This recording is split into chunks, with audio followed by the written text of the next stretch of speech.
दोस्तों इन्फोसिस की बात करें तो क्वार्टर वन के रिजल्ट के पहले बहुत ही शानदार तेजी का दौर शुरू हो चुका है। और जैसे कि आप देख सकते हो कि पिछले एक साल में आईटी सेक्टर बहुत ज़्यादा दबाव में रहा।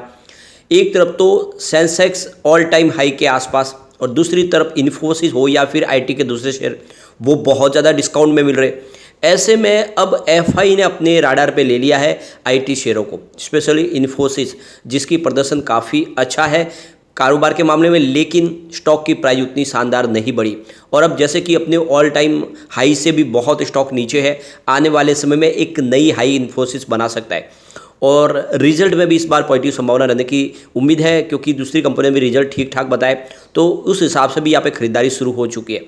तो आगे की क्या संभावना बन सकती है इन्फोसिस में? वैसे इन्फोसिस लगातार अच्छा बोनस भी देती है कंपनी, हर 2-4 साल में कंपनी बोनस देती है और डिविडेंड तो बहुत ही बेहतर देती है। तो क्या इस समय हमें इन्फोसिस में इन्वेस्टमेंट कर लेना चाहिए? क्योंकि ये जो शेयर होल्डिंग पैटर्न का आंकड़ा इशारा कर रहा है कि सिर्फ रिटेल इन्वेस्टर जो यहाँ से निकल रहे, लेकिन एफआईडीआई और म्यूचुअल फंड ने तो जम के खरीदारी की है और वो लगातार अपनी बाइंग बढ़ा रहे। तो क्या हमें करना चाहिए? आगे की क्या संभावना बनेगी और क्या है आगे के टारगेट, जानने की कोशिश करेंगे इस वीडियो के माध्यम से। लेकिन फ्रेंड उससे पहले अगर आप पहली बार हमारे चैनल पे आए तो चैनल को सब्सक्राइब कर दीजिए, एक बेल आइकॉन दबा दीजिए ताकि जब भी नया वीडियो बने पहला नोटिफिकेशन आपको मिले। वीडियो पसंद आए तो लाइक शेयर जरूर कीजिए। चलो फ्रेंड्स वीडियो स्टार्ट करते हैं। मैं हूँ आपका दोस्त एस.बी. दवे और हमारे अपने चैनल ऑनलाइन कमाई में आपका बहुत बहुत स्वागत है। सबसे पहले अगर हम बाजार की बात करें तो भी 11 बजे के आसपास का टाइम है। बीएसई सेंसेक्स 66,254 के स्तर पे, जहाँ पे 194 पॉइंट की तेजी यानी 0.29% अपर है बीएसई सेंसेक्स। और आप ये देख सकते हो कि बाजार में माहौल पॉजिटिव बना हुआ है। सिर्फ फ्लैट शुरुआत हुई थी, लेकिन अब बाजार में धीरे धीरे तेजी बननी शुरू हो चुकी है और इसके पीछे आईटी शेयर है जो काफ़ी अच्छा कर रहे हैं। निफ्टी 50 की अगर हम बात करें तो 19,623 के स्तर पे 0.30% की तेजी है।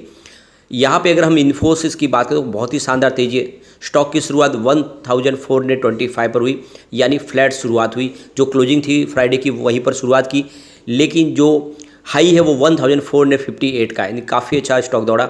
जो इंट्राडे का लो 1414 के आसपास, इस समय स्टॉक 1447 के आसपास है, यानी अपने ऊपरी लेवल की तरफ है।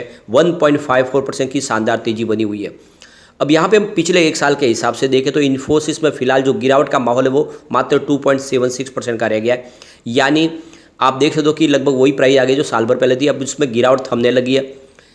लेकिन अगर हम बात करें 6 मंथ की तो गिरावट थोड़ी सी आपको ज़्यादा दिखाई देगी, करीब 5.89% की गिरावट है। लेकिन इस स्टॉक ने अब रिकवरी भी दिखानी शुरू कर दी है। पिछले एक महीने में स्टॉक ने लगभग 11.93% यानी 12% की ज़बरदस्त रिकवरी दिखा दी है। स्टॉक 1294 के आसपास था, अब आप देख दो कि 1450 के आसपास आ चुका है। सिर्फ 5 डेज़ की भी बात करें स्टॉक में 8.44% की ज़बरदस्त तेजी देखने को मिली है। तो स्टॉक ने अब दौड़ना शुरू कर दिया, ये आप समझ ही सकते हो, क्लियरली दिखाई दे रहा है। 52 वीक का लो जो इसका 1185 का है, लेकिन जो आई है 1672 के आसपास है। और आपको ये पता होगा 1900 से स्टॉक ने यहाँ पे गिरावट का माहौल बना शुरू, और स्टॉक बहुत नीचे है, यानी लगभग 1900-2000 का स्टॉक आपको इस समय 1400-1500 के आसपास मिल रहा है, यानी एंट्री का मौका बनता है। अब ये जो खरीदारी बन रही है आईटी शेयरों में, उसके पीछे एफआई ने अब खरीदारी शुरू की और आईटी के शेयरों में उनको लग रहा है कि अभी डिस्काउंट में स्टॉक मिल रहे हैं, बाजार ऊपर चला गया है, ऐसे में आईटी शेयर नीचे तो वही दौड़ेंगे। और अब देख सकते हो कि पिछले 2 दिन से बहुत अच्छी खरीदारी शुरू कर दी है। 13 जुलाई को उन्होंने 2237 रुपीज़ की खरीदारी की थी और 14 जुलाई की उनकी जो खरीदारी अगर आप देखें तो 2636 करोड़ रुपीज़ की प्योर खरीदारी है। और इस पूरे महीने में 14,580 रुपीज़ का खरीदारी किया है एफआई की तरफ से। तो एफआई लगभग बाजार में ज़बरदस्त बायर बने हुआ और इस वजह से बाजार में तेज़ी का दौर शुरू हुआ और अब उनकी खरीदारी इन्फोसिस में भी हो रही है। सामने डीआई अभी भी बिकवाल बने हुए, उन्होंने 13 जुलाई को 1196 करोड़ रुपीज़ की बिकवाली की, लेकिन 14 जुलाई की उनकी बिकवाली थोड़ी सी घट गई, 770 रुपीज़ की बिकवाली है। ओवरऑल देखें तो पूरे इस महीने में 8129 रुपीज़ की उन्होंने बिकवाली की है, लेकिन उनकी बिकवाली के सामने खरीदारी बहुत ज़्यादा है, एक तरह से देखें तो डबल है एफआई की, और इसी वजह से बाजार दौड़ रहा है। अब जैसे कि विप्रो और टीसीएस ने अपना रिजल्ट दे दिया, अब इन्फोसिस की बारी है। तो डेट हमारे सामने आ चुकी है, क्वार्टर वन की डेट आप ये देख ही सकते हो कि 20 जुलाई को हमारे सामने रिजल्ट होगा इन्फोसिस का। लेकिन उसके साथ में कुछ और कंपनियां भी जो अपना रिजल्ट डिक्लेयर करेगी, जिसमें हिंदुस्तान यूनिलीवर है, Havells India, United Spirits, Union Bank of India और मैप्सिस। इसके अलावा देख सकते हो कि डालमिया भारत, इसके अलावा precision system, Coforge, ICICI securities, 360 और देख सकते हो कि वन वाम, Tanla platform, Zensar technologies, South Indian bank, इस तरह से बहुत सारी कंपनियां जो 20 जुलाई को रिजल्ट निकले, लेकिन हमें टारगेट करना है इन्फोसिस को। इन्फोसिस इस बार बेहतर परिणाम दिखा सकता है। वैसे आप देख लो कि आज की कॉल भी आई है, स्पेशली देख दो इन्फोसिस, आईसीआईसीआई बैंक ऐसे शेयरों में निवेश की सलाह दी गई है। इन्फोसिस की बात करें तो आप देख लो इसका जो टारगेट दिया गया है 1480 का टारगेट दिया है, और आपको इसमें स्टॉप लॉस लगा लेना है 1380 का। तो 1380 के स्टॉप लॉस के साथ आपको खरीदारी कर लेनी है। 1480 तक स्टॉक जाने की संभावना बन रही है। अब यहाँ पे अगर हम इन्फोसिस के पिछले 4-5 के लिए परफॉर्मेंस देखें तो आपको लगातार बिजनेस बढ़ता हुआ दिखाई देगा। आप देख सकते हो कि 2019 में जहाँ पे इनका रेवेन्यू 82,675 करोड़ रुपीज़ के आसपास था, वो लगातार बढ़ते हुए 2023 में करीब देख सकते हो कि 1,46,767 करोड़ रुपये तक पहुँच गया है। बहुत ही शानदार तरीके से आपको रेवेन्यू बढ़ता हुआ दिखाई देगा। इसके बीच में कोरोना काल भी आया, उसके बावजूद भी कहीं रेवेन्यू कम नहीं हुआ है। आपको ग्राफ हर साल बढ़ता हुआ दिखाई देगा, और ये बड़ी बात है कि इन्फोसिस का बिजनेस लगातार बढ़ रहा है, जबकि बहुत सारी प्रॉब्लम है। इस समय इन्फ्लेशन का तो प्रॉब्लम है ही यूएस में, लेकिन साथ में जियोपॉलिटिकल टेंशन है जो साल भर से चल रहा है, और इसने इस बाज़ार को काफ़ी ज़्यादा देखते हो कि उसका बहुत बुरा असर देखने को मिला है, लेकिन उसके बावजूद भी प्रदर्शन काफ़ी अच्छा है। 2019 में कंपनी का प्रॉफिट की बात करें तो करीब 15,410 करोड़ के आसपास था, जो 2023 तक बढ़ के 24,108 करोड़ तक पहुंच गया, और हर साल प्रॉफिट बढ़ रहा है। कहीं पे आपको किसी साल ये जो ग्राफ है नीचे जाता हुआ दिखाई नहीं देगा, और ये बहुत बड़ी बात है। यानी लगातार एक तरफा आपको प्रॉफिट बढ़ता हुआ दिखाई देगा। ये आप समझ सकते हो कि इस बार भी रिजल्ट में वो हमें देखने को मिल सकता है। इसका EPS यानी अर्निंग पर शेयर काफ़ी अच्छा रहा है। जहाँ पे देखो 2019 में जहाँ पे 35.44 रुपीज़ के आसपास था, वो 2023 तक बढ़ के 57.63 रुपीज़ तक आ गया। ये आप समझ सकते हो कि जिसने भी निवेश किया उसको बेहतर परिणाम देखने को मिला लॉन्ग टर्म के हिसाब से। अब यहाँ पे सबसे जो बड़ी बात है, पिछले 3 साल का इसका ROE देखें तो उसका ट्रैक रिकॉर्ड बहुत अच्छा है, 29.4% के आसपास है। 58.8% का हेल्दी डिविडेंड पे आउट करती है कंपनी। इसकी रेटिंग भी अच्छी है, मास्टर रेटिंग देख सकते हैं कि 5 स्टार में से 3 स्टार की रेटिंग है, जो काफ़ी अच्छी कही जाएगी। इसकी EPS स्ट्रेंथ तो बहुत मजबूत है, 5 स्टार में से 4 स्टार की रेटिंग है, लेकिन बायर डिमांड में 5 स्टार में 3 स्टार की रेटिंग है, लेकिन इसको ठीक कह सकते हैं क्योंकि एवरेज से ज़्यादा है। प्राइस स्ट्रेंथ इसकी वीक है, 5 स्टार में से मात्र 2 स्टार की रेटिंग है, और ग्रुप रैंक के मामले में भी थोड़ी सी वीक है, 5 स्टार में से 2 स्टार की रेटिंग है। ओवरऑल इसकी रेटिंग अच्छी है।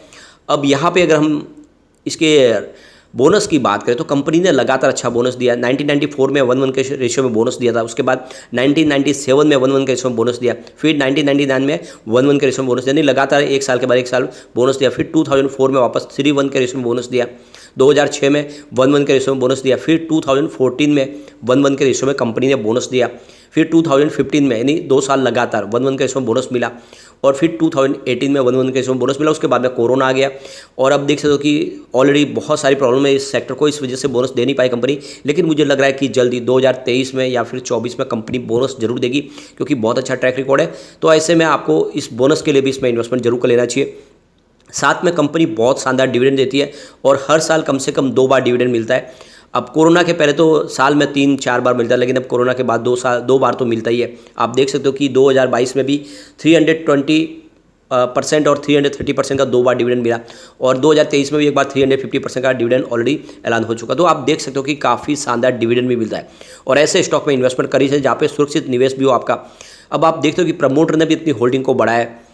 मार्च 2022 में जहाँ पे उनकी 13.11% के आसपास की होल्डिंग थी, वो मार्च 2023 में बढ़ के 15.14% तक आ गई है। तो प्रमोटर की होल्डिंग काफ़ी अच्छी बढ़ी एक साल में। FI की होल्डिंग भी बढ़ी है। मार्च 2022 में जहाँ पे उनकी 33.30% के आसपास होल्डिंग थी, वो मार्च 2023 में 35.09% तक आ गई है। इसके अलावा अगर हम बात DI की करें तो उन्होंने भी जबरदस्त होल्डिंग को बढ़ा दिया है। एक तरह से तो उनकी तो होल्डिंग डबल हो चुकी है। मार्च 2022 में जहाँ पे 17.10% की होल्डिंग थी, वो मार्च 2023 में बढ़ के 33.86% तक पहुँच गई है। यानी निवेश बहुत तेज़ी से बढ़ा है DI का। लेकिन जो निवेश घटा तो वो सिर्फ है जनरल पब्लिक का। मार्च 2022 में जब 36.16% के शेयर थे, वो मार्च 2023 में घट के 15.59% के आसपास आ गए। तो यही गणित है जो नुकसान करवा देता है रिटेल इन्वेस्टर को। यानी जब खरीदारी करनी हो तब वो माल बेच देते हैं, और जब माल बेचना होता तब वो खरीदारी कर लेते, उल्टा चलते हैं। जबकि आप देख सकते हो FI और DI का आप टारगेट देख सकते हो, उन्होंने पिछले एक साल में बहुत तेज़ी से अपनी होल्डिंग को बढ़ा दी, और रिटेल इन्वेस्टर के सारे शेयर उनके पास चले गए। और ये इशारा है कि स्टॉक आने वाले समय डेफिनेटली अच्छा करेगा। तो आपको भी इस समय एक जो लहरें होती है उसकी दिशा में आपको चलना चाहिए, न कि उसकी विपरीत दिशा में चले, वरना आपको नुकसान हो सकता है। तो ऐसे में आपको अब इसमें एंट्री आपको कर लेनी चाहिए, ये बिल्कुल अच्छा मौका है।